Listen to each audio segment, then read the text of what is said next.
I'm about to go to the point of no return. I'm about to get on a boat. This is my first time actually. So I'm almost at the foot of the point of no return. That's the point of no return right there. This is the point of no return, the place where thousands of captured slaves took their last step on the African soil before they were shipped across the Atlantic Ocean. So this is where they bring the slaves to, and once they get to this point, then they load them into the ship that's the cargo ship that's going to be taking them to either Brazil or Europe. In my last video, I visited the Badagry Slave Museum where the story of this journey began, but this right here is where it ends.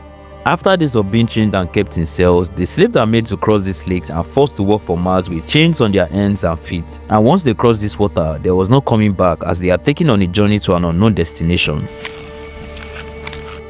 Today, I came here to walk in their footsteps and to tell the story many people still don't know exists. So come along and let's find out why this place is called the Point of No Return.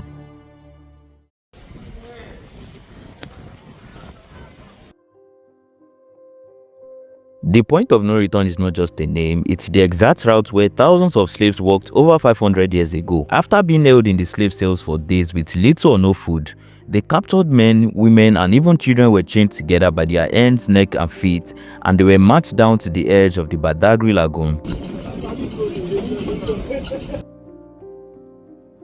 On getting to the lagoon front, they were loaded in batches of 15 into a wooden paddle boat, which we then conveyed them to the other side of the lagoon, heading towards a small village called Gberefu Island.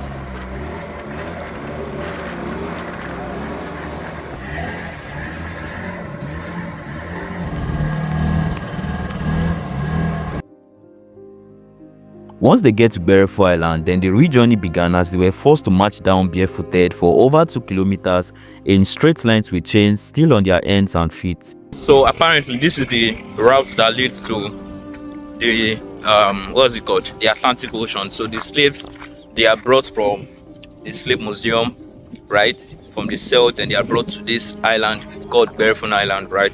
Then they walk this path till they get to the point of no return, right, which is where they board the ship to the Transatlantic Ocean. Right? As you can see it there. Along that path to the point of no return is this well called the Spirit Attenuation Well. This well was dug in 1847 by a traditional chief and early slave merchant, and it was said that the slaves are forced to drink water from this well in order to make them feel weak for 2 to 3 months while they are on transit to Europe. This is the way that they give the slave. When they drink this water, they lose their memory for good 3 months to 4 months. Wow. This well is done by African ship. They call this well Spirit Attenuation Well. Apparently, if you drink from this well, you're going to lose your memory. I mean, you're going to lose your memory of family, of life, of everything, of your background, your origin. So the slaves are forced to drink water from this well just to lose memory of everything that they know. So that way they won't be able to overpower their slave masters while on board. But this water is not just an ordinary well water, as it has been mixed with several charms and traditional herbs with the purpose of making them forget who they were, their home, their identity, and even every other thing they left behind. I just want to get this coconut. Hey, got it here. I've never taken this before. After taking water from the Spirit Attenuation Well, they kept walking, now weaker, confused and helpless, until they got to the final stop, which is the point of no return on the shores of the Atlantic Ocean. So I'm almost at the foot of the point of no return. That's the point of no return right there.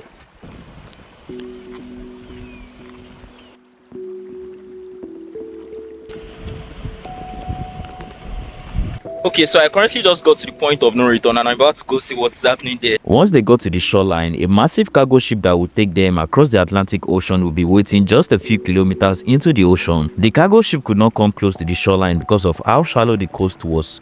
So instead, the slaves were transported in smaller paddle boats, usually in 13 to 15 batches, and ferried to where the big ship was waiting. So this is where they bring the slaves to, and once they get to this point, then they load them into the ship that's the cargo ship that's going to be taking them to either Brazil or Europe. When they get to the slave ship, they are not just thrown in randomly. They were arranged in a very disturbing pattern that made it almost impossible for them to communicate with each other. The slaves are arranged in a 6-9 formation, which means one person's head was placed right next to another person's legs, then another head, then another leg back to back, rows after rows with little or no space to move or even breathe. The reason for this formation is so that they won't be able to communicate with themselves while on board, as they could plan an escape or an ambush on the slave masters and other crew on board, because there were usually over 300 slaves but only about 23 European crews to take them across the Atlantic Ocean. Once everything was loaded, then the journey began. A journey to a place where they knew absolutely nothing about. That is why it's called the journey to an unknown destination, because they had no idea what was waiting for them on the other side. And most of the time, some of the slaves died on the journey while some of them get sick, but those who made it to the other side were sold off into slavery forever, and none of them ever came back home. This is the reason why this shoreline in Badagry is now called the point of no return, because once the slave crossed it, there was no coming back.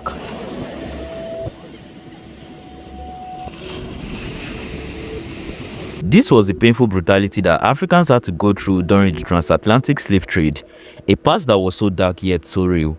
And I hope this video has helped you see the real picture and given you a deeper understanding of what truly happened during the transatlantic slave trade era. Because history is not just about facts, it's about people, and the more we understand the past, the better we can shape the future. That's just pretty much all about the point of no return, right? But now it's called the point of return because we are no longer in the slave trade era, right? If this story touched you, please help spread the message by sharing and liking this video. Go back to watch the previous episode if you haven't, and also do well to subscribe to the channel for more amazing stories. And I'll see you in the next one. Peace.